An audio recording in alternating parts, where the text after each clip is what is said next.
10 โมงกว่าแล้ว PM วันนี้ก็ดีใจปีใหม่เฮาแล้วก็สบายดีปีใหม่ลาวพ่อแม่พี่น้องทุกคนเนาะขอพี่ใส่ก็มาศึกษากันเบิ่งจังได๋ก็ตามมื้อนี้เฮาก็มีเรื่องเผ็ดๆฮ้อนๆท่านพ่อแม่พี่น้องท่านมาฟังเบิ่งในรายการนี่ก็พวกเฮาสิมีเรื่องนี้ขึ้นมาเว้าปีใหม่พวกเฮาก็โอเคเฮาก็พยายามให้อยากไปเขาก็มาศึกษากันเบิ่งจังได๋ก็ตามมื้อนี้เฮาก็มีเรื่องเผ็ดๆฮ้อนๆท่านพ่อแม่พี่น้องท่านมาฟังเบิ่งในรายการนี่ก็พวกเฮาสิมีเรื่องนี้ขึ้นมาเว้าปีใหม่พวกเฮาก็โอเคเฮาก็พยายามให้พวกเฮาก็มาเข้ารายการนี้ก็เฮาก็ได้มาเข้ารายการนี้ได้มีเด็กน้อยลาวเล่นการพนันปอที่โทรทานทั้ง2คิดว่าจังได๋เอาอีกครั้งนึงเด็กน้อยลาวเล่นการพนันเด้พ่อแม่พี่น้องคิดเบิ่งดูการพนันเด้เด็กน้อยน่ะแทนที่สิเอาเข้าโรงเรียนสิสอนให้เขาเป็นคนรู้ผู้ดีเป็นรักให้เตรียมพร้อมให้เขาเป็นผู้ใหญ่อันนี้บ่สวนกันเล่นการพนันเหล้าก็เหล้าเบียร์ก็มีแล้วพวกเฮาก็เว้าไปวังบ่จักอาทิตย์ผ่านมาวันนี้มาเจอการพนันอีกเอาหน้าจอเลยเต็มหน้าจอเลยไอ้เล็กเล่นหยังก็กุ้งปูปลาไก่นี่อันนี้ก็น้อยข้าพเจ้าก็เห็นอยู่ในที่ข้าพเจ้าเข้าใจกับเขาห้องว่าหมักกุ้งไก่แบบเป็นการพนันหมักกุ้งไก่ใช่มั้ยมันมีตัวกุ้งตัวไก่ล่ะแบบว่ามันโคงกันน่ะนะเจ้าแม่นที่ว่ากุ้งปูปลาไก่นี่พอเห็นนี่ในนี่มันมีกุ้งมีไก่บ่โทษมันมีตัวปูตัวเสือตัวไก่แม่นบ่ดินั่นแหละแล้วเขาก็เจ้ากันเด็กน้อยลงแทงกันกับผู้ใหญ่เด้ท่านคิดเบิ่งดูมันเป็น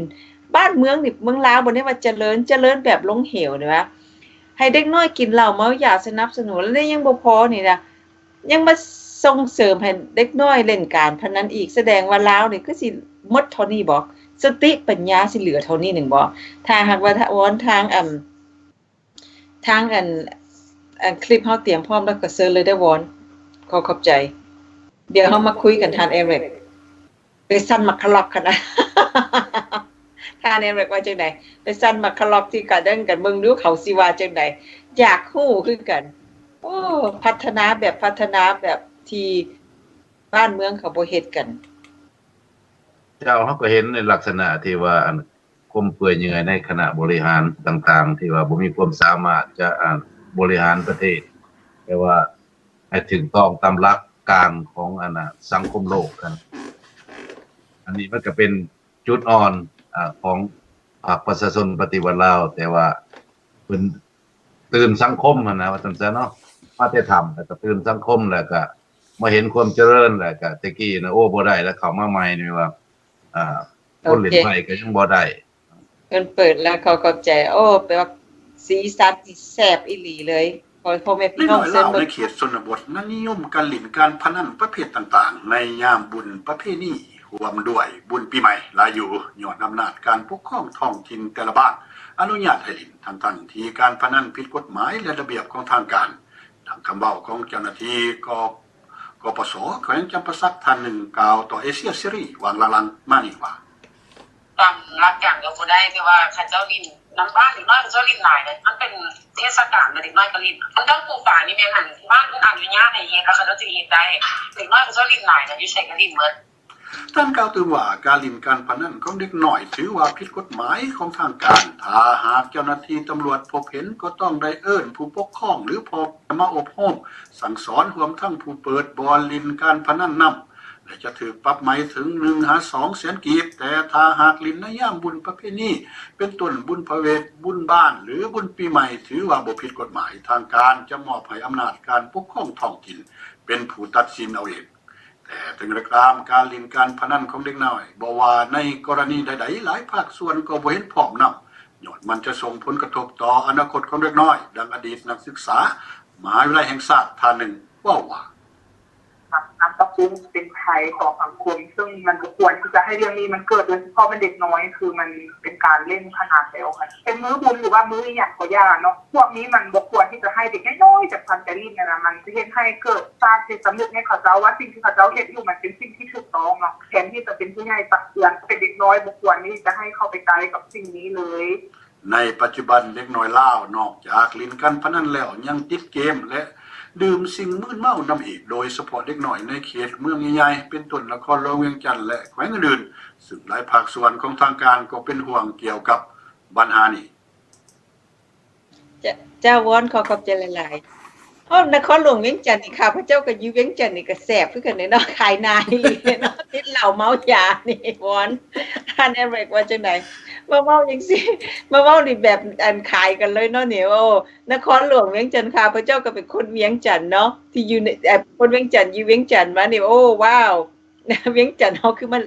เละเทะปานนี้แท้แบบนี้นะเป็นตะขายนายอีหลีบ่มีบ่อนไว้เลย อันนี้พวกทานคือเบิ่งดูการพนันนี่คณะบ้านหัวหน้าบ้านนี่ยอมรับให้ได้ว่าเป็นเทศกาลถ้าเป็นเทศกาลแล้วแปลว่าหยังแล้วยอมมาเบิ่งคนนักศึกษาผู้หนึงที่อยู่มหาวิทยาลัยเราได้กล่าวเนาะว่าเราบ่เห็นดีนะบ่ว่าหมากน้ำเต้ากุ้งหยังหั่นน่ะมันเป็นภัยต่อสังคมแล้วก็ฮู้จักเว้าเด้เป็นนักศึกษาสิแล้วยังเข้าใจแล้วทางหัวหน้าคณะบ้านแล้วก็ทางแขวง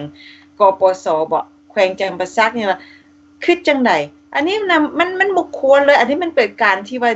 ยืนให้สอนชิดสอนเขาเจ้าเทอละเล็กเทอละน้อยที่กลายมามันจะเป็นนิสัยเป็นสันดานเป็นเฮ็ดสิ่งที่ให้เขาอยา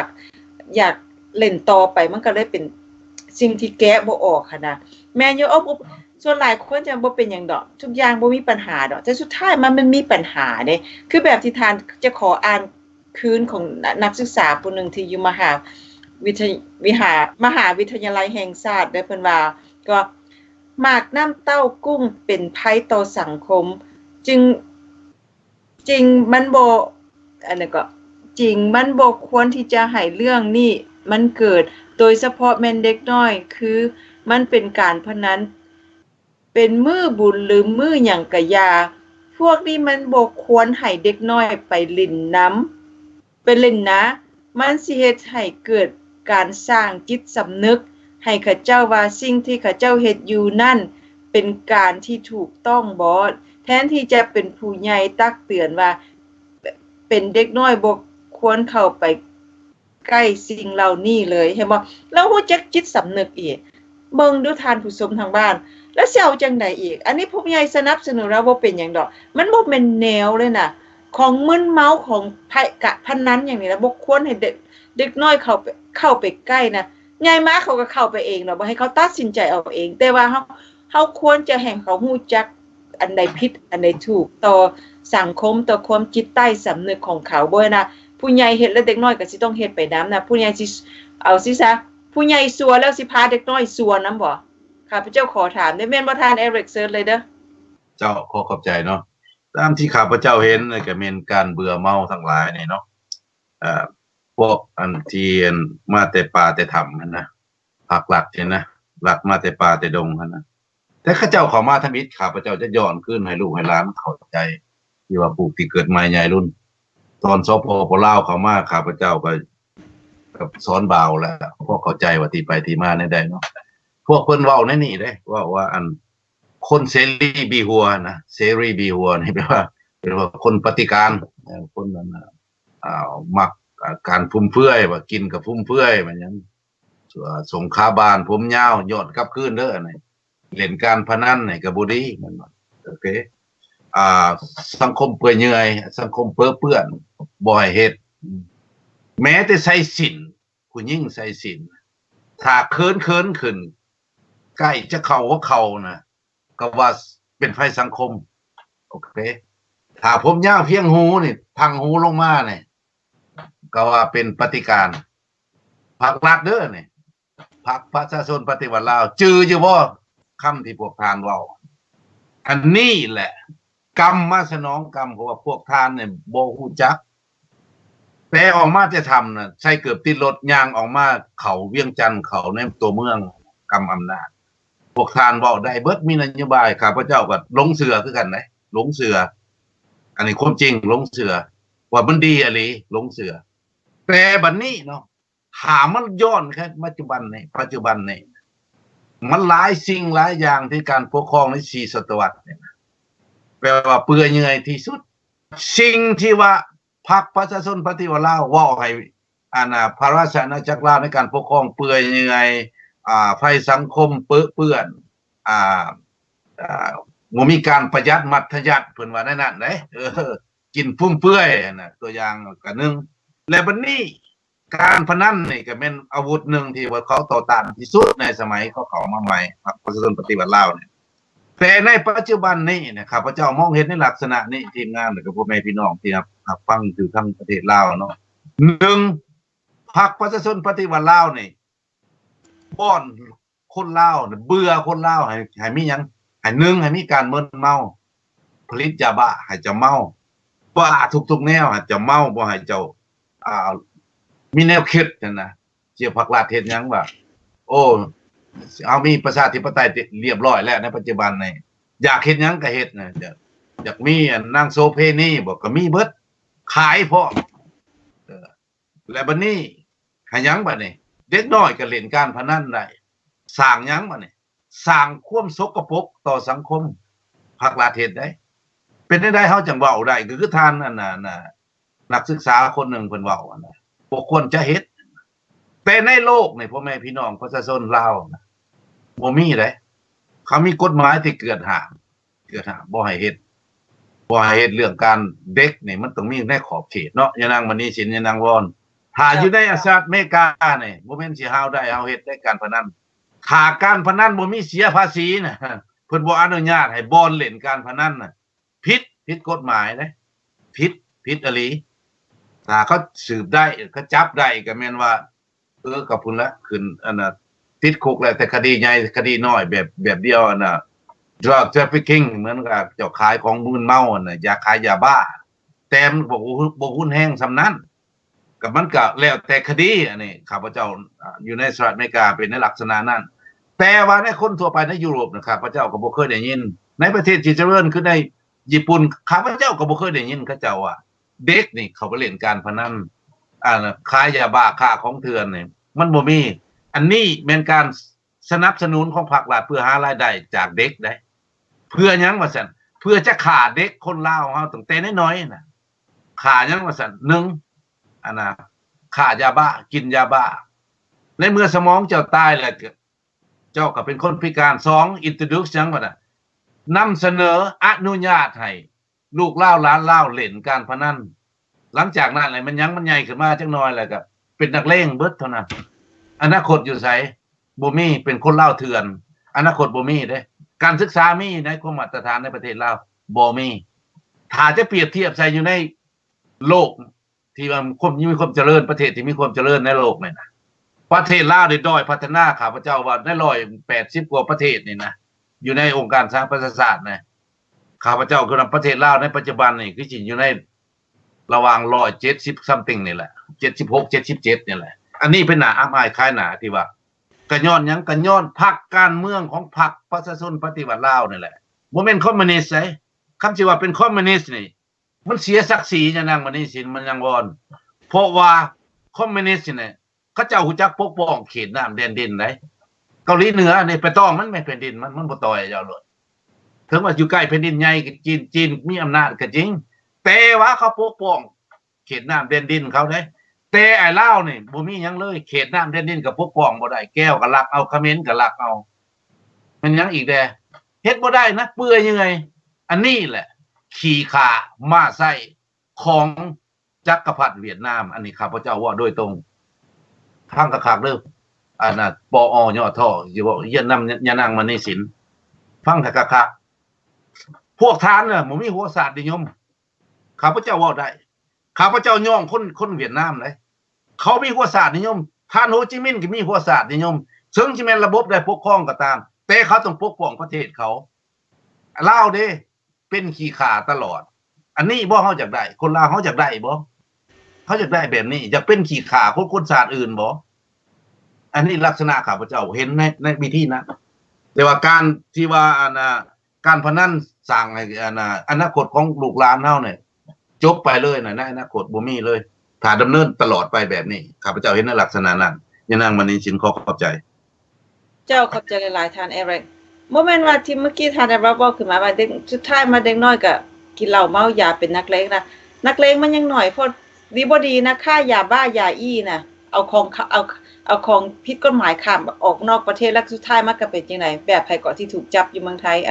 ไสสนะบ่แม่นบ่บอนแม่นบ่ไอ้ท่านไอ้แรกก็เป็นจังซั่นแหละที่มันสุดท้ายมาเขาก็เป็นหัวหน้าอันมาเฟียไปเลย มันสมควรแล้วบ่อันนี้เฮาแทนที่ว่าบ่ฮู้นะตามที่เคยเห็นมานี่ตามที่เคยเบิ่งนี่บ่มีประเทศใดชาติใดนะที่ไม่ให้เป็นฤทธิ์การกินเหล้าเมายามีแต่ลาวนี่แหละเห็นแต่ลาวนี่เด้เพราะว่าเฮาเห็นอยู่ไสใน Facebook ก็เอากันออกมาแล้วเล่นกันหากันม่วนซื่นมันสมควรแล้ววะอันนี้ไปนั่งเล่นกุ้งปูปลาไก่อีกตัวกุ้งกับตัวหยังก็กุ้งกับไก่ตัวก็อีกระปูเด้เนาะกระปูกับตัวไก่กับตัวเสือเมื่อกี้เห็นนั่นก็กระปูมันก็เอามากินก็แซ่บอยู่เด้ไปซื้อปูมาต้มกินแบบบ่แม่นเมาดอกบ่แม่นนอกเรื่องก็มันเห็นแล้วมันเป็นตาหน่ายหั่นนะเป็นตาหน่ายกับสิ่งที่ว่าเกิดขึ้นแล้วค้างทางไผก็คณะบ้านบอกเขาเจ้าเบิ่งนึกเพิ่นว่าเมื่อกี้เพิ่นว่าหยังขอเพิ่มบ่เดี๋ยวเด้อวอนเด้อสิว่าทางคณะบ้านบ่หัวหน้าบ้านหยังน่ะก็ให้เด็กเนาะก็ให้เล่นก็สนับสนุนวันแรกก็วันแล้วแต่ซั่นการปกครองท้องถิ่นคณะบ้านเจ้าคณะบ้านปกครองท้องถิ่นแม่นละ That's it thank you ก็อนุญาตให้เล่นแปลว่าหยังแล้วบ่ฮู้จักแยกแยะเด้อเป็นผู้ใหญ่แบบใดหรือว่าสิเข้าตำราที่ว่าใหญ่ย้อนกินข้าวเฒ่าย้อนอยู่ดนเอาจังซั่นบ่พวกทานเชิญเลยบอนเข้าใจมานี่แม่นแล้วสิ่งที่บ่ว่าได้ยินเด้อหยังวอนเลยสิ่งที่ว่าเฮาได้ยินมานอกจากที่ว่าพวกในบ้านมันหยังนี่นะมันบ่เป็นคนมีความรู้ความสามารถหรือว่ามีการศึกษาใดๆได้ตู้สีตู้สาก็เป็นนายบ้านได้เพราะว่าอยู่พุ่นนี่นะถ้าว่าเขาเจ้าใส่ไผได้ฟังความภาครัฐแล้วเขาเจ้าก็เอามาเป็นอันคนรับใช้เขาเจ้าพนักงานคุณภาพเนาะว่าจังซั่นเนาะแม่น แล้วในเมื่อเขาเจ้าเป็นคนที่บ่มีความรู้การศึกษาหรือว่าได้ไปเห็นประเทศอื่นการปกครองเป็นแบบใดจังใดนี่นะและเอาแต่ความคิดตัวเองสั้นๆก็คือกบอยู่ในหนองนี่แหละไปบัดนี้เทียบใส่อยู่ในประเทศลาวเฮากับกบอยู่ในหนองน้อยๆบ่เห็นกว้างเห็นไกลหยังเลยแล้วก็บ่เห็นอันหนองอื่นก็เลยมีแต่คิดว่าของตัวเองหันดีที่สุดแล้วตัวเองเฮ็ดจังไดก็คือว่าคักหั่นน่ะและในเมื่อสปป.ลาวมีคนประเภทนี้อยู่มีอำนาจอยู่ในท้องถิ่นหลายๆแล้วพรรครัฐก็มาแต่ทำก็เฮาสิไปคาดหมายสูงๆก็บ่ได้หรือว่าสิไปคาดหมายว่าเพิ่นสิบริหารประเทศนี้ให้มีคุณภาพดีๆก็บ่ได้เพราะว่าเพิ่นมาแต่ทำเพิ่นมาตั้งแต่ป่าก็เรียนป.3 ป.4 คือเฮาได้เข้าใจหั่นแหละก็เรียนเทียบเอาอีกบ่แม่นว่าเรียนในห้องเรียนจบเจือแล้วคันเว้าว่ามีแต่ปอมีแต่พวกปัญญาอ่อนอยู่ในสภานั้นแล้วเฮาสิเอาอันนั้นเอาพวกใดล่ะสิมา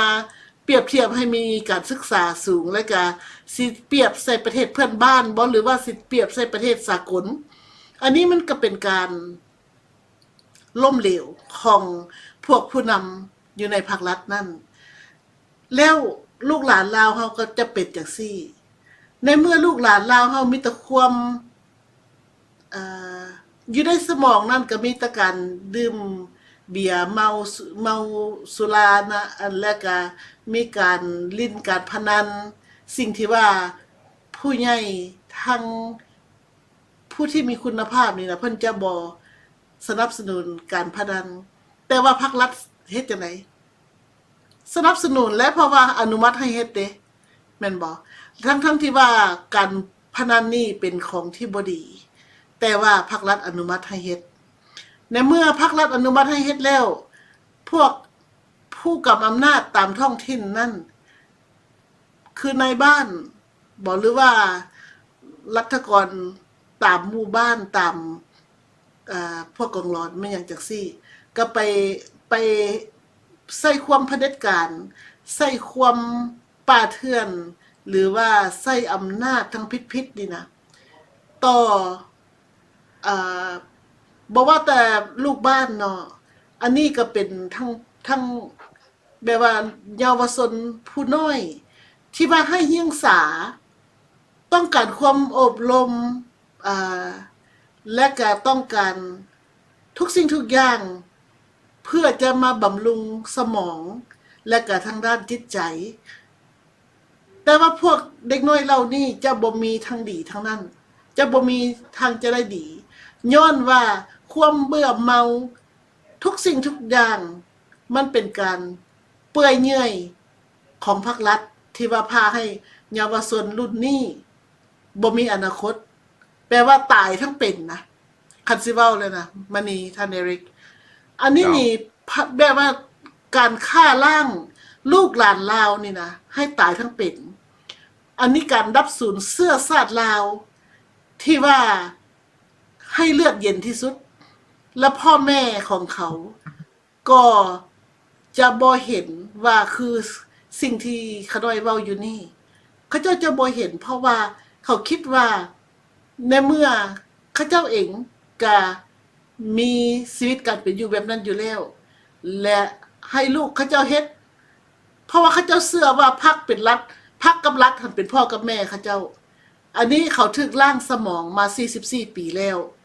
และพวกเรานี่เขาจะบ่ได้มีคุณภาพที่เห็นว่าความดีๆอยู่ในโลกนี้มันน่าจะเอาไปใช้กับชีวิตประจำวันในเมื่อคนเหล่านี้มีแต่ความคิดว่าตัวเองหันได้กินเหล้ากินเบียร์แล้วว่าฟ้อนรำและสนุกสุขสบายเลยบ่ฮู้กับคำว่าความสุขอันแท้จริงมันเป็นหยังอันนี้ก็เป็นการตัวยั่วหลอกลวงต้มตุ๋นจากภาครัฐเป็นการฆ่าล้างเผ่าพันธุ์ลาวไปในโตแล้วเพิ่มเติมอีกคนลาวเฮาก็เป็นอันว่าตาบอดจุงตาบอดอันนี้แหละก็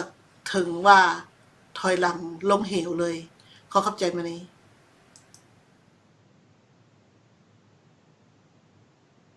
บ่ได้ยินเด้อมันนี่สิ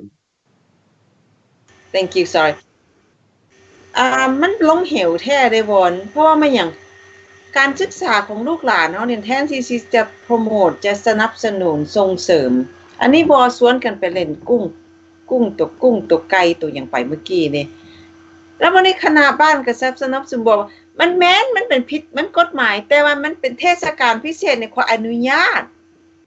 แล้วยังบ่บอกแล้วลักเทื่อเขาก็ยังเป็นลักเล่นอีกเล่นตามบ้านในบ้านนะยังบ่มีผู้ใดเข้าไปค้นเพราะอันนี้เข้าใจตัวนี้น่ะมันก็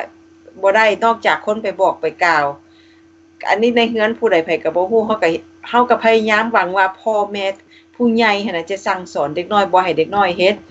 แต่ว่าเมื่ออันนี้มาเปิดแบบเวทีกันเล่นการพนันกันเลยได้นี่ตั้งโต๊ะกันแบบตั้งโต๊ะกันทายกันเล่นกันเลยว่าทั้งผู้ใหญ่ผู้น้อยเล่นการพนันกันเลยได้นี่แต่ว่านี่ก็เป็นการสนับสนุนยังบ่พอในการสนับกินเหล้าเมาใหญ่ก็แบบท่านเอริกก็สุดท้ายมาเป็นนักเลงก็เข้าต่อใส่ต่อค่ายาบ้ายาอีข้ามประเทศแล้วอันนั้นแหละอันนี้มันคืออนาคตของลาวนี่นะอันนี้คืออนาคตของชาติลาวอะพวกข้านพ่อแม่พี่น้องจึงมาเบิ่งน้ำกันติเป็นแต่น่าอายบ่หน้าจอเต็มเลยอะแบบเล่นตัวการพนันนี่นะบ่มีหยังอายเลยวะผู้ใหญ่ก็เป็นผู้ใหญ่ควรจะตักเตือนควรจะห้ามบ่ให้เด็กน้อยเฮ็ดในสิ่งที่ผิดกฎหมายสิ่งที่มึนเมาใหญ่มาหั่นนะ16 17นะเขาก็ฮู้จักแล้วเขาก็เริ่มฮู้เขาก็ไปเขาก็สิไปสมะเลเทเมาแล้วก็แบบเดียวกับลูกผู้ใหญ่เขาหั่นแหละเนาะวอนมาบ่สมะเลเทเมาหั่นน่ะเมื่อเป็นจังซั่นแล้วนะพ่อแม่พี่น้องคิดว่าจังได๋ท่านผู้ชมทางบ้านคิดว่าจังได๋กับการที่เฮามาเห็น เด็กน้อยเนี่ยนะ 2-3 อาทิตย์หลังนี่ว่าเฮาก็ได้มาเว้าเรื่องเด็กน้อยกินเหล้าเมายาเต้นรำกันอยู่ แชร์กันเล่าหยังก็ว่า โอ้ ตัวเองนี่ปานกินน้ำเป๊ปซี่ และอันนี้มันยังบ่พออีกนี่ยังมาเล่นเกะการพนันอีก ตอนนี้ก็แม่นอยู่จังซั่นมักกะล็อกน่ะ มักกะล็อกเป็นตัวกุ้งตัวไก่น่ะ ตัวปูน่ะ ต่อไปแล้วมันสิบ่ได้หยังก็เล่นไพ่กันตัวบาดนี่กลางแจ้งกันเลย โอ้ย สนับสนุนมันเป็นเวียกอันมันเป็นเทศกาลปีใหม่บ่บุญนั่นบุญนี่บ่มันเป็นแนววะ การพนันของมันผิดกฎหมายถ้าได้ทางการเจ้าหน้าที่ตำรวจกับบ่เทศกาลเนี่ยอนุโลมให้ว่าซั่นเด้แทนที่ผู้ใหญ่สิตักเตือนโอบล้มสั่งสอนอันนี้บ่สุดท้ายมาลาวก็เป็นจังได๋ความรู้ก็มีแต่ว่ากะกินเหล้าเมายาเล่นไพ่เล่นการพนันนี่หว่าแทนที่ว่าสิเบิ่งซาดตัวเองสุดท้ายมาเจ๊กกับแก้วมาเอาแล้วก็สิมาโทษผู้ใดล่ะเจ๊กกับแก้วมาเอาคนละครึ่งนี่ก็เขามาแยกญาติแย้งเอาคนละครึ่งแล้วสิว่าจังได๋นั่งให้ก็เลยได้ไปเป็นคนประเภท2คนอันพลเมืองสั้น2สุดท้ายมาก็นั่งสิมาเสียใจก็ซอยเหลือบ่ได้นะข้าพเจ้าว่าก็แม่มอเซอร์เลยเด้อท่านเอริก เจ้าขอขอบใจมานี่สินข้าพเจ้าเห็นหลายสิ่งหลายอย่างที่ว่าเด็กที่ยังเป็นเด็กยังเป็นคนวัยเด็กเนาะเพราะว่าสมองของเฮาข้าพเจ้าก็เป็นเด็กเนาะเฮาก็เคยเป็นเด็กแต่จะใหญ่ขึ้นมาจึงจะเป็นพ่อคนแม่คนเพราะว่าเด็กนี่นะมันสมองยังบรรจุบ่ทันได้กำลังทุกสิ่งทุกอย่างกำลังเฮียนกำลังสมองกำลังเติบโตกำลังขยายตัวนะข้าพเจ้าจะบอกในลักษณะหนักน้อยหนึ่งให้ชูฟังนำเนาะและบัดนี้ในวัยของเด็กบ่แม่นเฮาสิกระโดดขั้นแบบเหมือนว่าคือว่าเฮาในระบบนี้หั่นน่ะอายุ7ปีหา12-13ปีถ้าอยู่อเมริกานะยังเป็นอยู่ใน elementary school ยังชูในห้องประถมอยู่เป็นเด็กน้อยคำว่าเด็กอยู่ในอเมริกาเนี่ยเขาเฮ็ดหยังคำว่าอายุข้าพเจ้าจะเว้าหย่อแล้วนึงให้พ่อแม่พี่น้องทางประเทศลาวเข้าใจคำว่าคินิการ์เด้นเขาเฮ็ดหยังว่าจะอยู่ในโรงเรียนอนุบาลนั่นน่ะคือคนหนึ่งนั่นน่ะเขามีผ้าห่มไปได้ให้ถือพ่อแม่ถือผ้าห่มน้อยไปนำเห็นหลานข้าพเจ้าตะกี้ลูกข้าพเจ้าตะกี้ก็คือกันไปแหละเขาเฮ็ดหยังกันถึงยามนอนเขาให้นอนเลยมื้อนี้ศีลแม่นบ่นางวอนถึงยามนอนเขาให้นอนเลยตื่นขึ้นมาเขาเอาหยังเอานมน้ำบักเกี้ยงให้ดื่มเพื่อหยังเด็กนั่นเหมือนกับคนอาวุโสเขาต้องการพักผ่อนเขาต้องการอันนั้นน่ะเติบโตกินอิ่มนุ่งอุ่นเนาะรักษาสุขภาพนะอันนี้อยู่ในอเมริกาได้อันนี้ข้าพเจ้าว่าญี่ปุ่นก็คือเดียวประเทศเจริญข้าพเจ้าว่ายกสู่ฟังอาหารการกินเสบียงอาหารเขาต้องบำรุงเนาะเพื่อหยังเพื่อให้มีมันสมองร่างกายขยายเติบโตมันสมองก็เติบโตคือกันเหมือนว่าต้นไม้ถ้าเฮาปลูกต้นไม้น่ะเท่าถนอมมันเนี่ยนะแล้วก็ต้นไม้ชนิดนึงก็ปลูกไว้ตามทุ่งไร่ทุ่งนาตามร่มตามแรงซื่อๆข้าพเจ้าขอถามเลยว่าต้นไม้ที่คนถนอมเนี่ยนะมันจะได้หมากผลหลายหรือน้อยปานใดครับของที่เกิดตามร่มตามแรงข้าพเจ้าบอกว่า 90% เนี่ยแม่นว่าตกเกิดตามร่มตามแรงเนี่ยมีเปอร์เซ็นต์น้อยที่สุดจะได้สำเร็จก็แบบเดียวกับเด็กของเฮานะถ้าเฮาสอนเด็กเนี่ยนะเป็นทางบ่ดีก็แบบภาครัฐเฮ็ดคุมื้อก็เหมือนว่าปลูกต้นไม้อยู่ในทุ่งนาแล้วก็บ่ได้รดน้ำรดหยังตามร่มตามแรงตามธรรมชาติลางเทื่อมันก็บ่มีแมงไม้บ่มีตัวงัวตัวควายบ่มีสัตว์อื่นมารบกวนมันก็ใหญ่ได้เติบโตได้ก็โอเคแต่ว่าถ้าหากว่าเฮาปลูกต้นไม้ที่เฮาถนอมมันน่ะถนอมแบบว่าเติมปุ๋ยปกติเติมน้ำทุกเช้าทุกแลงตัวอย่างนั่นน่ะก็เหมือนกับเด็กนี่แหละครับพระเจ้าลักษณะน่ะชีวิตคนก็ได้จะคล้ายๆคือเดียวกันถ้าว่าเฮาแนะนำปรับปรุงนั่นทั้งด้านอาหารเสบียงอาหารเนาะคิดสอนลูกหลานให้ไปทางดีการศึกษาดีเนาะอนาคตมันก็ดี ก็เหมือนกับผลไม้เฮาที่เฮาปลูกถ้าเฮาปลูกต้นไม้เฮาถนอมนี่ข้าพเจ้าเชื่อว่าห้วย 85% นี่ข้าพเจ้าว่าบ่พลาดเด้ต้นมะคุงในหลังบ้านข้าพเจ้านี่2นี่กิน2เลยนะมันยังนอนๆเลยอันนี้เว้าความจริงลูกก็คือกันถ้าเฮาสอนลูกเฮาถ้าลูกบ่สอนนี่เอาลักษณะนี้ซะเหมือนกับเจ้าเลี้ยงมันเนี่ยนะโอเคเจ้าเข้าให้มันกินมันใหญ่อยู่โตมันน่ะถ้าบ่ชิดสอนทางด้านสมองนี่มันเป็นคนเด้เนาะคนเฮาเนี่ยถ้าสมองนี่บ่เติบใหญ่ขยายตัวบ่ฮู้จักวิธีโอ้ทั้งผิดทั้งถูกน่ะลูกก็เป็นหยังเป็นคนโลเลเนาะเกิดใหญ่มาก็เป็นโลเลก็ได้นี่แหละคือมันผลักดันเฮ็ดให้ลูกให้หลานเฮาเนี่ยแหละเป็นหยังติดการพนันดื่มหยังดื่มเหล้าดื่มเบียร์คนยังเป็นวัยรุ่นยังบ่แม่นวัยรุ่นยังวัยเป็นวัยเด็กถ้าเจ้าเฮ็ดของลักษณะนี้นะเล่นการพนันดื่มเหล้าดื่มเบียร์ของมึนเมานั่นน่ะก็เหมือนว่าต้นไม้ที่ถูกแมงไม้ปลูกตามธรรมชาตินะจักแมงไม้จักสัมมปิตัวสัตว์ตัวหยังมากินใบกินหยังนั่นน่ะซ้ำบ่น้ำกับเม็ดแมงเกิดมาเป็นหน่วยกับบ่สมบูรณ์นั่นน่ะก็เหมือนกับชีวิตของคนข้าพเจ้าอยากอธิบายในลักษณะนั้นถ้าว่าพวกท่านคิดว่าโอ้ท่านเรียกดอกกี่ตัวน่ะโอเคถ้าลูกบ่บอกแม่บ่สอนลูกบ่มีการเยี่ยมยามบูจักสูงจักต่ำน่ะบ้านเฮาเขาห้องเนี่ยคนโลเลเนาะคนบ่มีวัฒนธรรมคนบ่มีระดับคนบ่มีระดับการนั่นน่ะ ท่านแอรกท่านว่า เจ้า ท่านขอประทานโทษคันเว้าแบบซับบ้านเฮากับลูกพ่อแม่บ่สั่งสอน เจ้า มันสิออกมาจังซั่นเด้อันนี้เว้าแบบตรงๆแบบชาวบ้านให้อันแบบที่ว่าพื้นฐานเลยแหละ เจ้ามันก็บอกมาในลักษณะนั่นแหละเนี่ยเพราะว่าอันถ้าว่าเฮามีการดูแลนะลูกเต้านะผลได้รับนะมันก็จะดีคือว่าเฮาได้แนะนำลูกว่าโอ้ลูกเอ้ยจะต้องเรียนเด้อจะต้องไปโรงเรียนปกติเด้อเฮ็ดโฮมเวิร์คเด้อเฮ็ดอันน่ะการบ้านเด้อชิดสอนพ่อแม่จะดูแลเจ้าเรื่องการอยู่การกินพ่อแม่จะให้ความสะดวกเจ้าขอให้ลูกได้เรียนแนะนำลูกนะติดตามลูกว่าโอ้ลูกเอ้ยเจ้าโอเคบ่การบ้านเจ้ามีปัญหาบ่ให้พ่อให้แม่ช่วยหยังได้บ่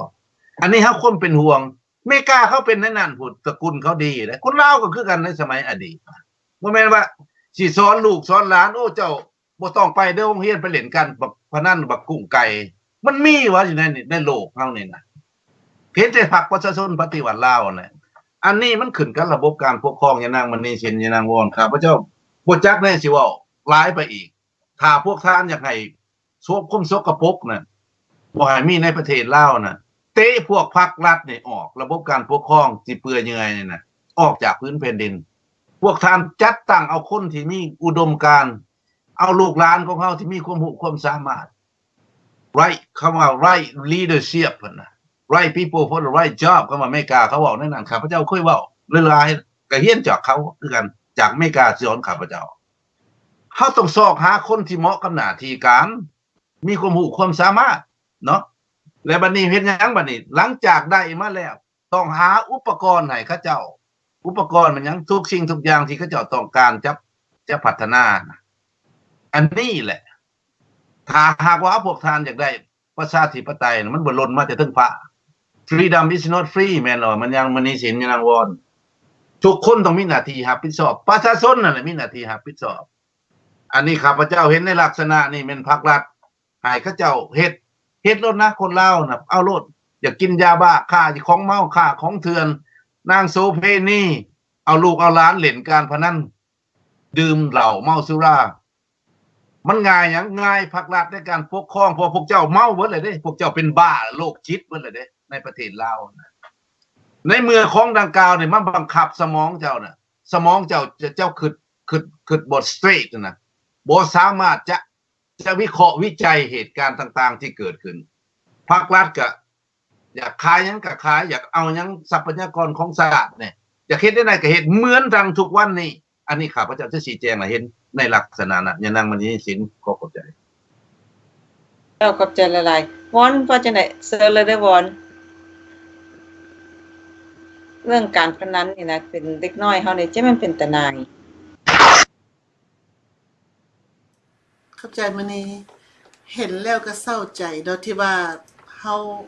เฮาบ่นึกบ่ฝันว่าเรื่องมันสิแบบว่านักเมื่อหน้า เพราะว่าเฮาอยู่ประเทศนอกพี่เฮาเห็นลูกหลานลาวเฮาที่ว่าอยู่ในสังคมผสมกับนานาชาติแล้วเฮาเห็นว่าเด็กน้อยอยู่พี่นี่เขาเจ้าสิมีการพัฒนาโตเขาเจ้าเองอยู่นำเขาสิอยู่ในครอบครัวหรือว่าเขาสิอยู่ในโรงเรียนในห้องเรียนหรือว่าอยู่ในสาธารณะเขาเจ้าจะมีการพัฒนาไปในตู่แล้วแบบว่าเฮาเห็นการปรับปรุงเปลี่ยนแปลงของเขาเจ้าเรื่อยๆแล้วมื้อนี้เฮามาเปรียบเทียบเด็กน้อยอยู่ในประเทศลาวเฮาเห็นว่ามันกงกันข้ามแล้วผู้ใหญ่เป็นผู้สนับสนุนก็กงกันข้ามเฮาเลยมาคิดเบิ่งว่าเดี๋ยวนี้เฮาเห็นมันคือว่าจะใกล้จุดจบของคนลาวอยู่ในแผ่นดินลาวเฮาอดคิดบ่ได้ว่าถ้าว่าประชาชนลาวอยู่ในประเทศผู้เป็นพ่อเป็นแม่ผู้เป็นผู้ปกครองของเยาวชนรุ่นนี้ถ้าว่าปล่อยปละละเลยไปแบบนี้นะจุดจบของเสื้อสายลาวนี่นะมันจะมาไวแท้ๆถ้าว่าประชาชนลาวอยู่ในประเทศนั้นตื่นแล้วฮู้จักอันใดดีอันใดชั่วแยกออกจากกันได้แล้วผู้ใหญ่นั่นน่ะผู้อาวุโสผู้เป็นพ่อเป็นแม่ผู้เป็นผู้ปกครองลูกหลานของตัวเองนั่นน่ะต้องใช้สิทธิ์ตัวเองให้มันมีคุณค่าอย่าสู้เสียศาสตร์เกิดต้องลุกขึ้นมาปกป้องลูกหลานของตัวเองสายเลือดของตัวเองถ้าว่าบ่สนว่าลูกหลานนี่นะเกิดขึ้นมาแล้วตัวเองเป็นผู้รับผิดชอบถ้าว่าบ่สนใจเรื่องชีวิตของตัวเองแล้วให้สนใจชีวิตของลูกหลานของตัวเองนั่นเพราะว่าอนาคตของเขาสิปล่อยให้จบแบบนี้นะมันเป็นความผิดของพ่อแม่ผู้ปกครองเทียบเท่ากันกับผู้นำประเทศในเมื่อพ่อแม่ผู้ปกครองนี่เห็นว่าผู้นำประเทศนี่บ่ดีบ่มีคุณภาพแล้วพ่อแม่และผู้ปกครองเหล่านี้เด็กน้อยเหล่านี้ต้องเป็นผู้ลุกขึ้นมาเรียกร้องเอาสิทธิ์ของตัวเองเพราะว่าพรรครัฐตัดสินใจผิดที่สิจะฆ่าล้างเผ่าพันธุ์ลาวไปในตัวเพื่อบ่มีอนาคตของชาติลาวต่อไปเขาจะเอากระดูกสันหลังมาจากแก้วในด้านปกครองประเทศทางด้านการเมืองทางด้านการบริหารประเทศแล้วเขาจะเอาพวกกระดูกสันหลังของเศรษฐกิจแล้วพวกธุรกิจต่างๆนี่นะมาจากประเทศจีนในเมื่อพรรครัฐเป็นขี้ค่อยของเจ๊กับแก้วแน่นอนเขาเจ้าจะบอกเก็บคนลาวไว้คนลาวอยู่ในประเทศลาวน่ะต้องหู้เมื่อเองแล้วลุกขึ้นมาปกป้องสิทธิ์ของตัวเองปกป้องชีวิตของตัวเองและลูกหลานของตัวเองเพราะว่าเดี๋ยวนี้ประชาชนลาวฆ่าตัวเองให้ตายทั้งเป็นทุกมื้อเฮาเห็นอยู่แล้วบ่ว่าน้อยว่าใหญ่ตะกี้เฮาเห็นแต่ผู้ใหญ่ฆ่าตัวเองเดี๋ยวนี้เฮาเห็นเด็กน้อยรุ่นนี้กำลังฆ่าตัวเองให้ตายทั้งเป็นขอขอบใจมานี่ เจ้าขอบใจหลายๆวอนแม่ละวอนมัน สิ่งที่เขาเจ้าเฮ็ดนี่นะบ่มีบ้านเมืองใดเขาเฮ็ดดอกโดยเฉพาะสนับสนุนการส่งเสริมเด็กน้อยเล่นการพนันนี่น่ะรวมทั้งเรื่องสุราสุเรื่องยาคือกันเรื่องแอลกอฮอล์เรื่องเหล้าเมาเรื่องเบียร์เรื่องเหล้านี่นะเพราะว่าการที่เฮาส่งเสริมให้เด็กน้อยเล่นนี่นะมันเป็นกระทบกับอ่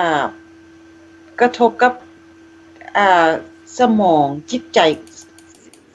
ความคิดของเขาเจ้าเด้คันเป็นจังซั่นแล้วนะมันไปกระทบกับเจ้าได้แล้วบัดนี้เขายังตอนนี้เขายังบ่ฮู้จักอันไหนถูกอันไหนผิดเขาคือว่าผู้ใหญ่ให้เล่นก็เล่นได้มันก็เป็นหยังสิมีการผิดพลาดหยังมันสิผิดได้จังได๋เนี่ยมันเขาต้องเข้าใจได้ว่าการเล่นพนันนี่นะการพนันเนี่ยเด็กน้อยบ่ว่าได้มันสิอยู่ในแบบใดกรณีใดสิ่งใดก็ตามแต่มันบ่แม่นควรที่น่ะ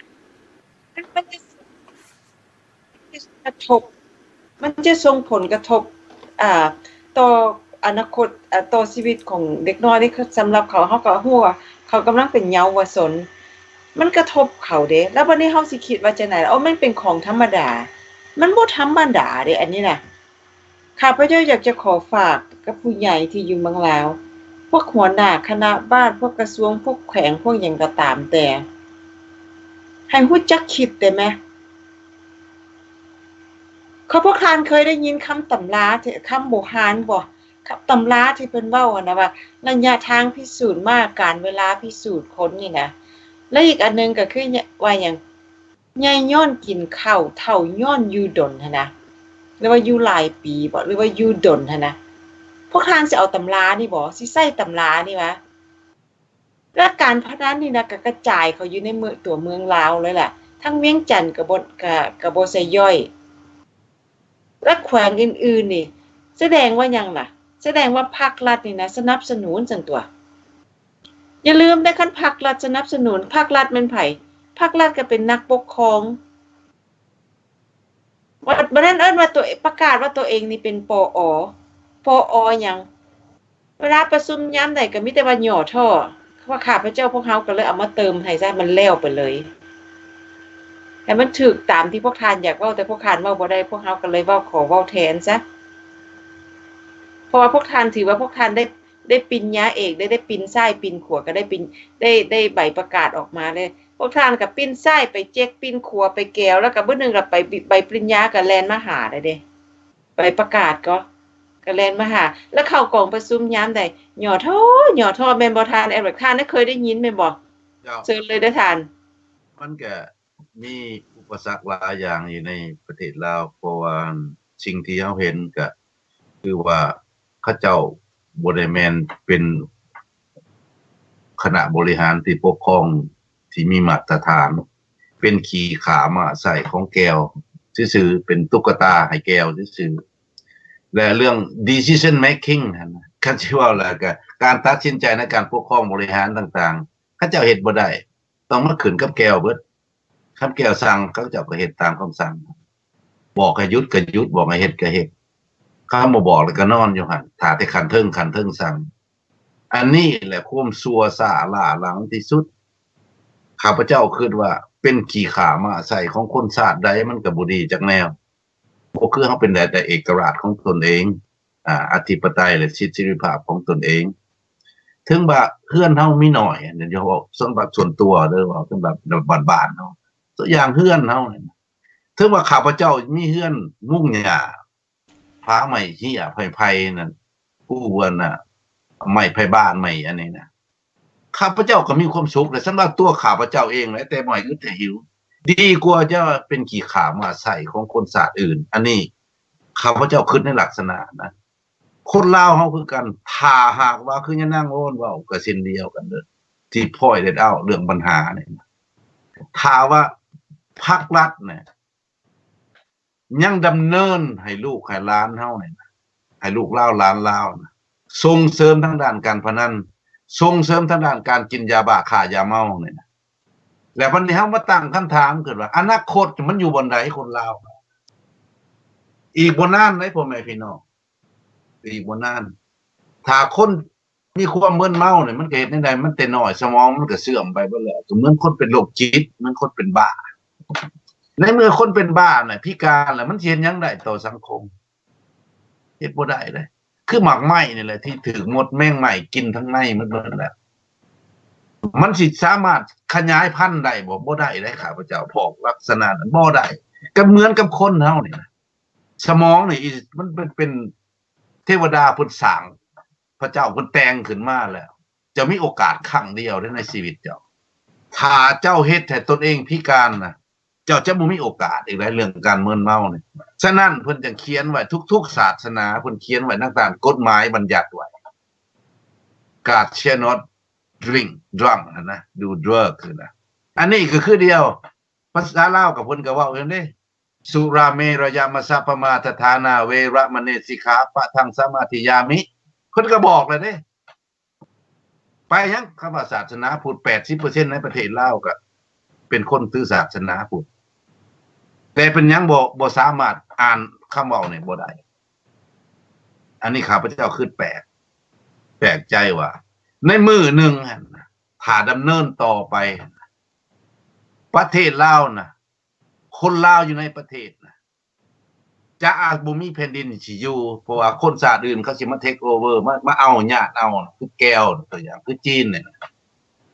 คำว่ากินของเมาเล่นการพนันเซสะตีกองกินเหล้า3มื้อบ่มาเฮือนแม่นผู้ใดว่าซั่นเขาขี่รถกายไปพวกคนที่มีระดับคือคนจีนคนเวียดนามคนชาติอื่นโอ้ยลาวตาขาวว่าซั่นพวกพี่บ้าเนี่ยบ่สนเขาดอกมีแต่มักเมาพวกนี้ตีกองกินเหล้า3มื้อบ่มาเฮือนเขาก็เอากันได้นั่นแหละเจ้าเป็นหยังก็เป็นคนตกหล่นไปในประเทศตนเองบ่ต้องสงสัยได้พี่น้องถ้าเฮาจะทวดแท้กันเรื่องการศึกษาเอาโอเคการศึกษาในประเทศลาวเฮาฮู้เลยว่ามันมีระดับมันมีอันน่ะคุณภาพระดับคุณภาพอันนี้บ่แม่นข้าพเจ้าโอ้ยดูถูกเลยบ่มีคุณภาพถ้าจะเปรียบเทียบบ่เปรียบเทียบไปประเทศอเมริกาดอกบ่เปรียบเทียบกับญี่ปุ่นอีก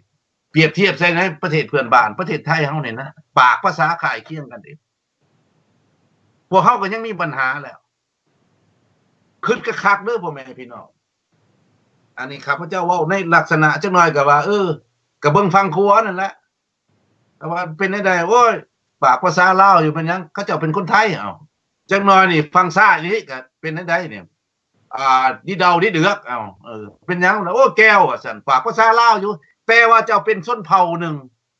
มันไผผู้ใดปกครองว่าซั่นแก้วจบเจ้าเป็นหยังตีกองกินเหล้าคือข้าพเจ้าเว้าอนาคตเด้อสิเป็นไปแน่นั้นเจ้าบ่ฮู้จักเลยบ่ฮู้จักหยังบ่สนเลยโอ้ย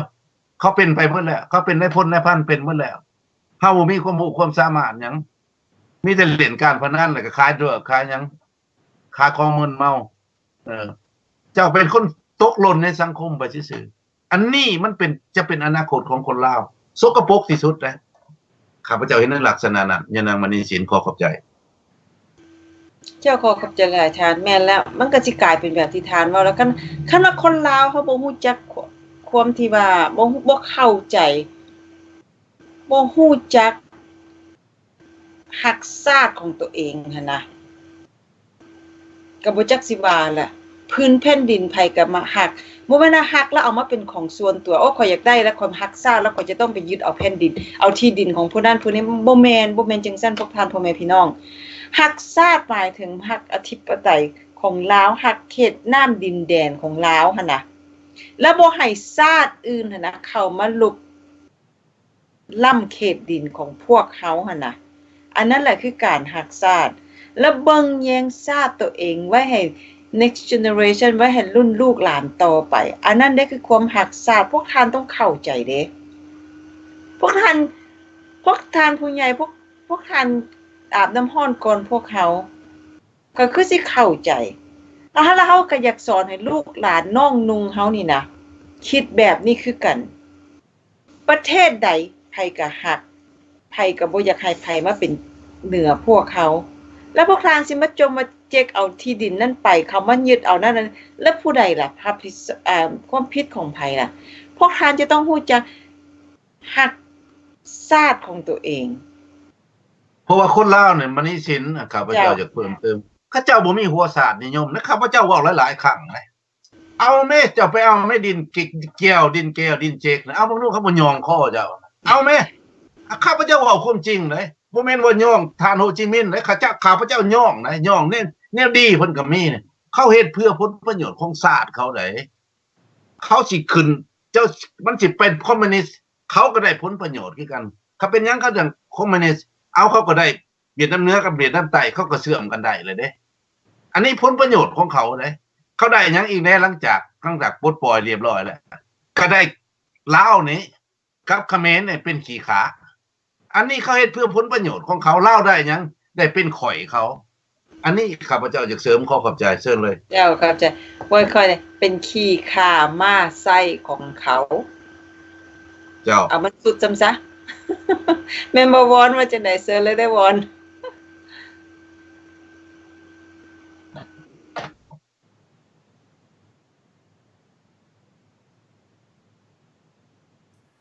ขับใจปะนี้สิ่งที่เฮาเว้ามานี่เนาะมันก็มีแต่ความเศร้าสลดใจได้นี่ได้มันบ่แม่นว่าความที่ว่าเฮาภูมิใจอยากจะเว้าเรื่องนี้เรื่องที่เฮาเว้าเดี๋ยวนี้มันเป็นสิ่งที่ชั่วร้ายที่สุดเกิดขึ้นอยู่ในแผ่นดินลาว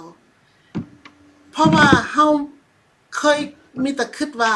ผู้ใหญ่ต้องสอนแต่สิ่งดีๆให้เด็กน้อยผู้ใหญ่ต้องเป็นตัวอย่างที่ดีให้เด็กน้อยเพื่ออนาคตของชาติเพื่อเป็นกระดูกสันหลังของชาติและเพื่อจะเป็นผู้ใหญ่ในอนาคตที่มีคุณภาพดีๆต่อสังคมลาวแต่มื้อนี้เฮามาเห็นแล้วว่าหลายๆอย่างก็ไปเห็นบ่แม่นตั้งแต่ลิ้นการพนันนี่เด็กน้อยเมื่อกี้นี่ก็ไปเห็นที่ว่าเขาเจ้า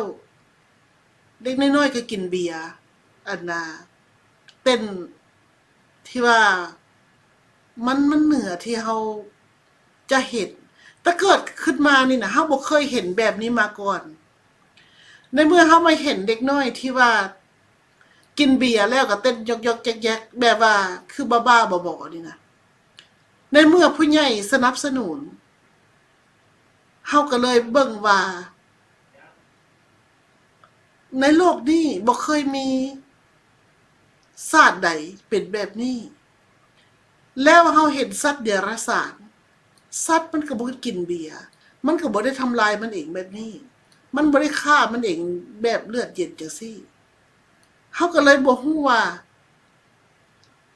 ศาสตร์นี่มันเป็นจังไดคนลาวจึงว่ามาเป็นจังซี่มื้อนี้เขาได้มาเห็นหลายๆคลิปที่ว่าลูกหลานลาวเฮาผู้บ่เห็นดีแล้วเอาคลิปเอาคลิปที่เยาวชนรุ่นน้อยๆนี่นะ5 ปี7 ปีกินเบียร์เต้นยกๆแยกๆเป็นกลุ่มแต่ละบ้านแต่ละเมืองแล้วบางบ่อนก็อันเฮ็ดแบบบ่เฮาบ่นึกบ่ฝันเลยและเฮาก็บ่กล้าเว้าอีกคำประเภทนี้ที่ว่าพากันเฮ็ดแต่สิ่งที่ว่ามันชาวโลกเขาเจ้าบ่เฮ็ดนี่นะแล้วเป็นหยังคนลาวเฮาจึงปล่อยให้ลูกหลานลาวเฮาเลอะเทอะแบบนี้คนลาวเฮาเป็นคนอยู่บ่คนลาวเฮาปล่อยลูกหลานลาวแบบนี้นี่นะมีชีวิตเป็นคนอยู่บ่หรือว่าเป็นจังไดกันแท้หรือว่าเป็นผีดิบเป็นกระสือไปแล้วจึงมาปล่อยแบบนี้ได้เฮาเห็นแล้วเฮาเศร้าใจเฮาบ่อยากเห็นเฮาบ่อยากคิดเลยว่าคนลาวจะมีแบบนี้ในสังคม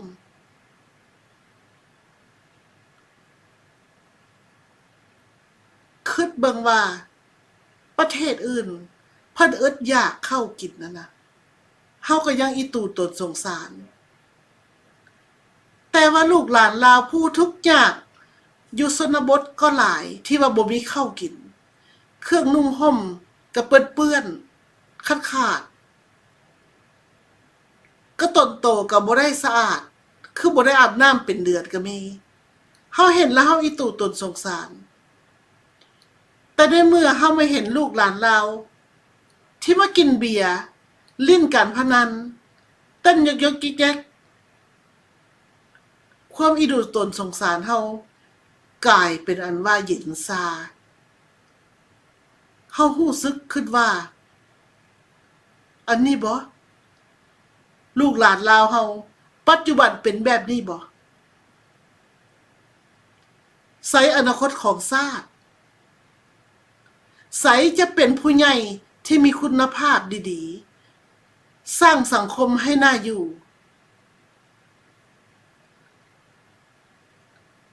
ในเมื่อเฮาเฮ็ดจังซี่แล้วเฮาอดคิดบ่ได้เลยว่าพ่อแม่ผู้ปกครองนั้นเป็นคนแบบใดกันแท้หรือว่าความว่าฮักลูกเต้าตัวเองนี่บ่มีเลยบ่อยากสร้างแต่สิ่งดีๆให้ลูกให้หลานตัวเองนี่มีบ่หรือว่าพ่อแม่ก็เป็นจังซี่คือกันอันนี้เฮาอดคิดบ่ได้ถ้าว่าท่านใดเห็นกันนี่นะแบบนี้นะควรเตือนกันเพราะว่าคนลาวเฮาบ่น่าเป็นแบบนี้ถ้าว่าญาติพี่น้องหรือว่าหมู่เพื่อนเฮาควรตักเตือนกันเพื่อเฮาจะได้หมู่ดีๆเพื่อเฮาจะได้สังคมดีๆถ้าว่าเฮามีแต่คนประเภทนี้อยู่ในประเทศเฮาลาวดับศูนย์แท้แล้วแก้วกับเจ๊กมันมาอยู่แท้ประเทศลาวอันนี้บ่การที่ว่าลาวปกครองลาวอันนี้บ่ที่ว่าคนลาวฮักเสื้อชาติลาวคนลาวห่วงแหนแผ่นดินลาวไว้ให้คนลาวมีอยู่ใส่เดี๋ยวนี้ลูกหลานลาวมีแต่ความเบื่อเมาทุกด้านทุกวิธีทางแล้วศาสตร์จะอยู่รอดแบบใดอันนี้ฝากความคิดตัวนี้นี่ให้คนลาวเฮาหมดทุกคนทั้งโลกนี่แหละคิดบังว่าลาวเฮาจะมีอนาคตส่ำใดขอขอบใจมานี้เจ้าขอกับใจหลายๆบ่แม่นแล้วคันเฮามาเว้านะอันนี้น่ะปีใหม่สนับสนุนกันแบบนี้ว่าบ่เป็นหยังดอกนี่เทศกาลนั่นเทศกาลนี้ให้เล่นได้อนุญาตพวกท่านคิดเบิ่งเด้ออนาคตลาวนี่สิเป็นจังได๋อนาคตลูกหลานเยาวชนของเฮานี่สิเป็นจังได๋ว่าด้วยหยังกินเหล้าเมายาว่าด้วยการเล่นการพนันพวกท่านต้องการชีวิตลูกหลานของพวกท่านเป็นจังซั่นบ่ว่ามันเล่นบ่เป็นหยังดอกมันบ่ฮู้จักหยังดอกจักหน่อยมันก็เซาแน่ใจว่าผู้ที่คันผู้ใหญ่ส่วนมากตาเป็นที่ฮู้กันเยอะพวกเฮาจะได้ยินจังซั่นอย่าสุลืมเด้คันเขาเป็นขึ้นมาแล้วพวกท่านสินั่งให้ลูกของพวกท่านเด้จะเสียคนเสียอนาคตบ่แม่นลูกของคนใดอีกถ้าพวกท่านบ่อยากบ่สิสอนเขาต่อนี่นะเมื่อลูกของท่านเสียคนน่ะบ่ต้องโทษไผโทษตัวของท่านเองเพราะว่าหยังพอพวกท่านเป็นพ่อเป็นแม่ควรจะเอาเวลานั้นมาสิสอนลูกหลานของพวกท่านให้เขาฮู้จักอันใดถูกอันใดผิดบ่แม่นสิไปสนับสนุนเขาบ่แม่นสิส่งเสริมเขาการที่เอาเรื่องนี้มาเว้านี่ข้าพเจ้าเห็นแล้วก็เป็นตาหน่ายนะเบื่อเพราะว่าหยังมันบ่สมควรแก่เวลาที่เขาจะเลือกในสิ่งที่มันเขาบ่ควรจะได้เห็นเถื่อบ่ควรจะได้ประสบมันเถื่อควรจะปล่อยให้เขามีโอกาสได้เติบโตได้เห็นแต่สิ่งดีๆจักหน่อยก่อนแม้โลกนี้มันบ่โสภามันบ่งามดอกข้าพเจ้าเข้าใจฮู้แต่บางครั้งเฮาปล่อยให้เขาเห็นในสิ่งที่ให้มันมีความจำดีๆในชีวิตของเขาหันได้บ่คันพวกท่านยังสิปล่อยเสยแล้วลูกหลานพวกท่านจะมาเละเทะเมาแล้วก็บ่ต้องโทษไผโทษตัวพวกท่านนั่นแหละแบบที่ข้าพเจ้าได้เว้าเมื่อกี้นี่แหละเพราะว่าพวกท่านเป็นพ่อเป็นแม่เป็นผู้ใหญ่ควรจะติเตียนเขาได้สั่งสอนเขาได้พอเด็กน้อยเขาถ้าว่าแล้วเขาก็เป็นผ้าขาวนี่แหละยังบ่มีหยังเปื้อนเถื่อถ้าพวกท่านเห็นว่าบ่มีความจำเป็นแล้วก็โอเคชาติลาวทั้งชาตินะบ่ดน ได้เป็นของเจกกับของแก้วแน่แล้วพวกท่านก็สิบ่มีแผ่นดินอยู่บ่ต้องโทษไผโอ้สิมาว่าพวกเฮาลาวอยู่สหรัฐอเมริกาเว้าให้หยังมันบ่แม่นอันนี้เว้านี่เว้าความจริงเว้าให้เตือนสติเว้าให้มีกำลังใจให้ลุกขึ้นมาสู้บ่แม่นเว้าแบบบ่แม่นเว้าแบบที่ว่าดูถูกหรือหยังดอกบ่เว้าให้มีกำลังใจเว้าให้มีความมานะเพื่อที่จะลุกขึ้นมาสู้เอาชาติของตัวเองให้รู้จักนับฮักชาติของตัวพวกท่านแม่นบ่ท่านแบบจื้อได้บ่ที่ว่าแก้วมันมาเอามันยังได้ Red Sea ของระหว่างแก้วกับอันจีน เจ้า จื้อได้บ่ตัว Red Sea ตัวอันเกาะอันบ่ South Tennessee Yes แม่นแล้ว South แก้ว Tennessee เจกมันจะเอาไปแก้วมันยังสู้เกือบตายแก้วมันยังบ่ยอมมันยังสิฟ้องจีนมันสิหาเรื่องให้เรื่องบ่ยอมมันก็ยังบ่ยอมให้จีนมาเอาแล้วพวกทานล่ะเบิ่งดูแก้วหั่นน่ะบ่อนหั่นเซาซีหั่นน่ะ China Sea แม่นบ่มันบ่ได้ติดอยู่แผ่นดินแต่มันอยู่บ่ไกลจาก อยู่ แก้ว ใน ทานแก้ว อยู่ในแดนชายแดนอยู่ในเขตของจีนเพราะในที่ข้าพเจ้าเข้าใจอย่างนั้นขอโทษนี่นางมณีนางมณีสินมันมีอันน่ะบ่อน้ำมันอยู่ในอันน่ะ แม่นแล้วใครก็อยากได้นะคะ แต่ว่ามันอยู่ในอันน่ะในสายแดนมันเป็นแม่น้ำของอันน่ะของ international ของนานาชาตินะและบัดนี้จีนก็มาตั้งว่าเป็นถ้าจะเว้าอะไรก็มันสวยโอกาสอีกด้านหนึงก็เรื่องนึงมันบ่อน้ำมันของอันน่ะของเวียดนาม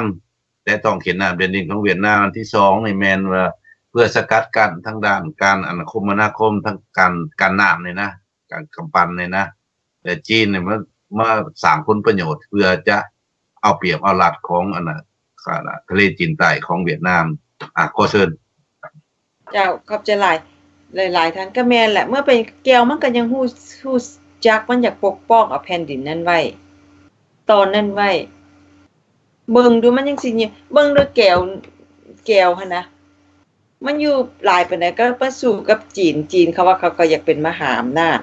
เป็นเจ้าพ่อ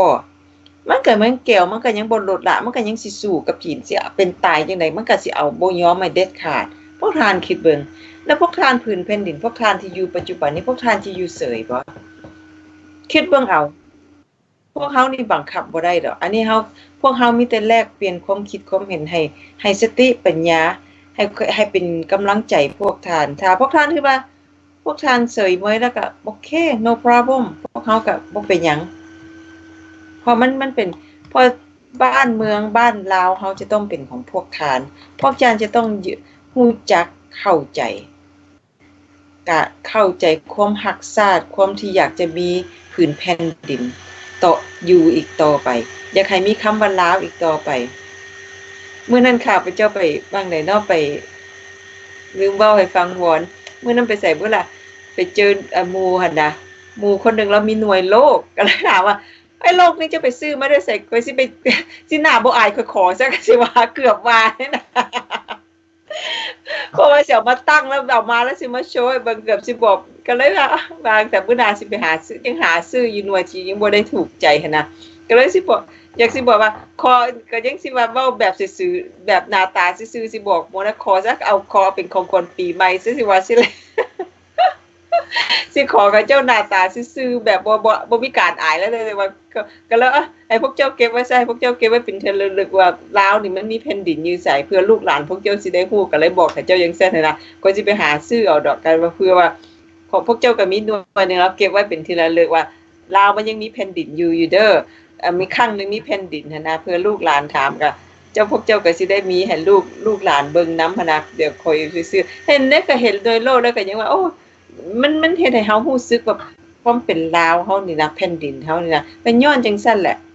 ก็จริงมาเว้าจังได๋ก็ตามเนาะรายการของเฮาก็สิได้ขอมีหยังจะเพิ่มบ่ทันทั้งสองก่อนเฮาสิได้อำลาพาจากนี่ Eric Won บ่มีหยังเลยมีแต่ว่าครับ ขอบใจหลายฮะแม้แล้วจังได๋ก็ตามเนาะรายการของเฮาก็สิได้ขอจบลงเพียงเท่านี้รายการของข้าพเจ้ากับพวกท่านทั้งสองที่เป็นรายการที่ว่าเพชรฮ้อนๆสมพักเสียนแกงพักใส่ของเฮาในค่ำคืนนี้ก็สิได้ขอจบเพียงเท่านี้ก็ขออยากจะให้พวกท่านทั้งสองขอท่าน Eric เลยฝากค ความหักความแพงถึงพ่อแม่พี่น้องเขาเชิญเลยท่าน เจ้าขอขอบใจในปีใหม่นี้เนาะข้าพเจ้าวิเกลอุดมก็อยากเขียร์ของให้พี่น้องชาวลาวส่วนพิเศษกับทั้งประเทศลาวเฮาคนแหละให้เปลี่ยนจิตเปลี่ยนใจซะเขาบอกหลายๆครั้งแหละข้าพเจ้าก็เมื่อยแหละเมื่อยก็ทีมงานก็เมื่อยคือกันแหละว่าเขาอยากเห็นผลประโยชน์ที่ว่าเกิดขึ้นเนี่ยให้มีการเปลี่ยนแปลงในประเทศลาวให้มีหลายภาคการเมืองบ่แม่นยะนางมณีศิลป์ยะนางวอนท่านเอริกสิไปบริหารประเทศลาวและลาวนอกสิไปบริหารอย่าคือกับลาวในประเทศลาวน่ะบริหารเองข้าพเจ้าขออยากให้พวกท่านมีการเปลี่ยนแปลงระบบการปกครองให้เป็นประเทศที่มีเอกราชอันสมบูรณ์แบบมีประชาธิปไตยอันเต็มเปี่ยมและบ่ได้เป็นขี้ข่าของคนชาติใดอันนี้เป็นความจุดเป้าหมายข้าพเจ้าอยากให้ในปีใหม่นี้ให้คนลาวเฮาควรคิดเป็นให้สร้างหัวศาสตร์นิยมน่ะเกิดขึ้นเพื่อปกป้องเขตน้ำแดนดินของประเทศลาวเฮานะเพื่อสืบทอดไว้ในคนรุ่นใหม่สืบต่อไปอันนี้ข้าพเจ้าภาคส่วนหนึ่งที่เป็นคนลาวถึงว่าข้าพเจ้ามันใหญ่อยู่อเมริกาก็จริงแต่ข้าพเจ้าเกิดอยู่ในพื้นแผ่นดินลาวเป็นแผ่นดินพ่อเป็นแผ่นดินแม่ข้าพเจ้าก็ลืมบ่ได้แต่สัญชาติข้าพเจ้าตัดได้แต่เชื้อชาติข้าพเจ้าตัดบ่ได้ในทีมงานก็เช่นเดียวกันฉะนั้นข้าพเจ้าเองก็ขอไหว้วอนคุณพระศรีรัตนตรัยและคุณพระพุทธพระธรรมพระสงฆ์ขอจงมาปกปักรักษาพื้นแผ่นดินลาวเฮาให้มีความสุขความเจริญก็ให้มีการเปลี่ยนแปลงเกิดขึ้นก็ต้องอาศัยคนลาวทั้งชาติถ้าลาวในลาวนอกเป็นลูกเขาวเหนียวแท้นะให้ปั่นกันให้มันแน่นถ้าบ่ดังนั้นแหละเขาจะเสียชาติเฮาอันนี้ข้าพเจ้าฝากความหวังไว้กับทุกท่านอยู่ทางประเทศลาวและก็ต่างประเทศเช่นเดียวกันขอขอบใจสบายดีก็เชิญเลยบอล เข้าใจมานี่แม้นแล้วสิ่งที่ว่าพวกเขาออกมาเว้ามาว่านี่ก็ย้อนความเป็นห่วงพี่น้องลาวอยู่ในประเทศเป็นห่วงชาติย่านคนลาวอยู่ในประเทศบ่มีแผ่นดินอยู่ในเมื่อเฮาเคยถูกพรรครัฐนี่ผลักดันให้พวกเฮาออกมาจากประเทศแล้วพวกเฮาได้มาเพิ่งบ้านเพิ่นเมืองทานแล้วพวกเฮาอยู่ดีกินดีพวกเฮามีที่อยู่อาศัยเพียบพร้อมหมดทุกอย่างเฮาสนุกสุขสบายแล้วแต่เฮายังเป็นห่วงชาติเป็นห่วงประชาชนลาวอยู่ในประเทศที่สิ่งที่เฮาเห็นลูกหลานลาวเฮาไปอยู่แผ่นดินไทยอาศัยแผ่นดินไทยอยู่ 800,000-900,000 คนย้อนภาครัฐบ่ได้สร้างเวียกงานให้ลูกหลานลาวได้เฮ็ดได้สร้างได้ทำลูกหลานลาวเฮาเสี่ยงตายอยู่ในแผ่นดินไทยนั่นเฮาเป็นห่วงลูกหลานลาวเฮาอยู่ในประเทศที่บ่มีอนาคต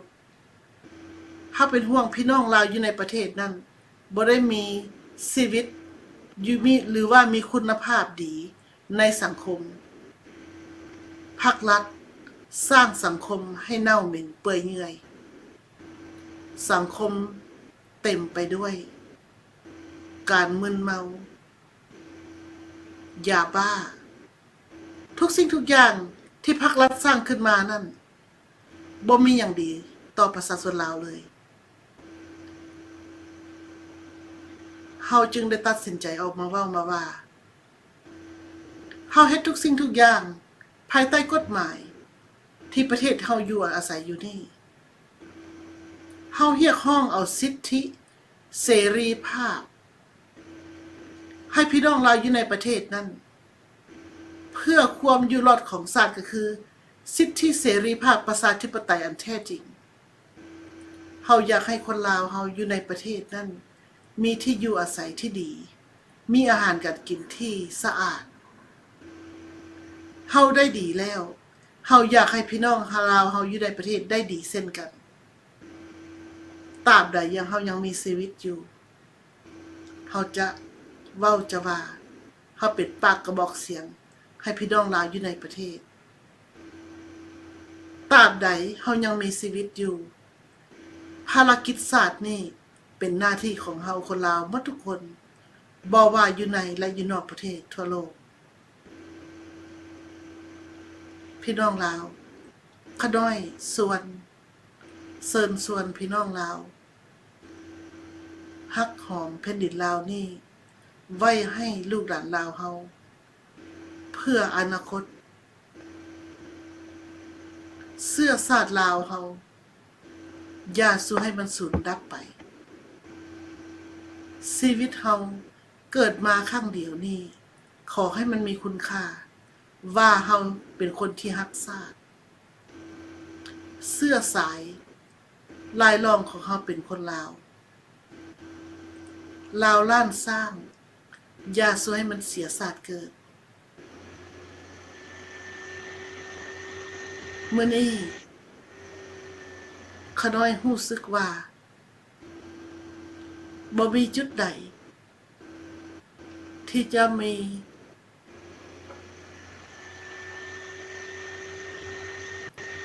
มันจะ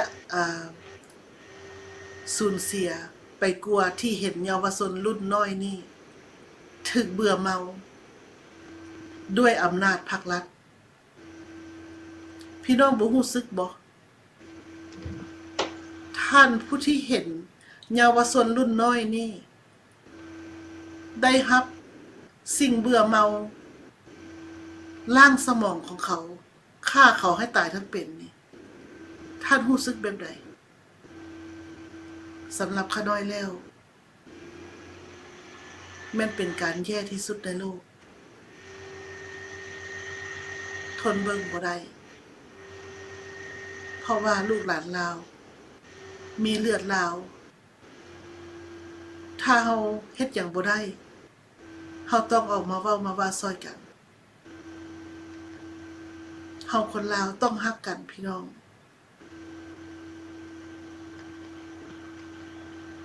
พร้อมนี่ปีโอกาสปีใหม่มานี่มื้อนี้เป็นปีใหม่แต่ว่าจิตใจในเมื่อเห็นลูกหลานลาวเฮาเป็นจังซี่แล้วมันอดที่เศร้าบ่ได้เพราะว่าเฮาอยากให้คนลาวเฮาได้รับแต่สิ่งดีๆแต่ว่ามื้อหน้ายังมีและขะน้อยก็ขอให้พี่น้องลาวทั่วทุกมุมโลกขะน้อยอยากเห็นคนลาวฮักกันแพงกันขะน้อยหวังว่าลูกหลานลาวบ่ว่าอยู่ไสก็ขอให้ฮักกันแพงกันลูกหลานอยู่เมืองไทยอยู่เมืองลาวก็เช่นกันเฮาอยากเห็นคนลาวเฮาบ่ว่ารุ่นน้อยหรือรุ่นใหญ่ให้ประสานงานกันให้ฮักแพงกันให้ซื่อสัตย์ต่อกันเฮ็ดทุกสิ่งทุกอย่างเพื่อความยุติธรรมในแผ่นดินลาวทุกอย่างที่เฮาเฮ็ดอยู่ทุกคำเว้าที่เฮาเว้าออกไปขอให้มีสัจจวาจาขอให้เฮานี่เว้าแล้วอย่าช่วยมันเสียคำเว้าถ้าเฮาจะเว้าหยังออกไปขอให้ตึกตองเบิ่งซะก่อนว่าสิ่งที่เฮาเว้าออกไปนี่มันเป็นผลดีแก่เฮาและสังคมส่ำใดเพราะว่าคนลาวตราบใดเฮายังเป็นคนลาวอยู่เฮาต้องฮักและถนอมน้ำใจซึ่งกันและกันเพราะว่าน้ำใจมันหายากพี่น้องคนลาวเฮาบ่ว่าอยู่ไสขะน้อยอยากให้คนลาวเฮามีความจริงใจต่อกันเฮ็ดทุกสิ่งทุกอย่างจากใจจริงขะน้อยว่าผลประโยชน์ของชาติมันต้องเกิดแน่ๆมันต้องเกิดแท้แน่นอนพร้อมนี้ขะน้อยขอบใจนำท่านผู้ชมผู้ฟังที่อยู่ทางบ้านและท่านผู้ฮักเสื้อแพงชาติลาวขะน้อยขอบใจน้ำใจของพวกท่านที่เฮ็ดทุกสิ่งทุกอย่างจากใจจริงและด้วยความจริงใจต่อชาติบ้านเมืองและพี่น้องลาวทั่วโลกขอบใจสบายดี เสร็จเลยบัดนี้ จะขอขอบใจหลายๆเพราะว่าทานไอเล็กมื้อนี้ที่มาพวกเขาทั้ง3ได้มาออกรายการนํกันซึ่งใดก็ตามตั้งกับปีใหม่ฟ้าใหม่นี้ข้าพเจ้าก็บ่อยากก็ขออวยพรให้ทุกๆท่านจงประสบแต่ความสุขความเจริญขอให้คุณพระศรีรัตนตรัยจงคุ้มครองพวกท่านประชาชนลาวได้ทุกทั่วมุมโลกและขอให้พวกท่านจงปรารถนาสิ่งใดก็ขอให้ได้สมดังสมปรารถนาแล้วก็อย่าลืมว่าปีนี้เป็นปีจอตอฝุ่นที่มีหยังเกิดขึ้นเฮาก็ได้เบิ่งหน้าเฮาก็สิได้มาเบิ่งนำกัน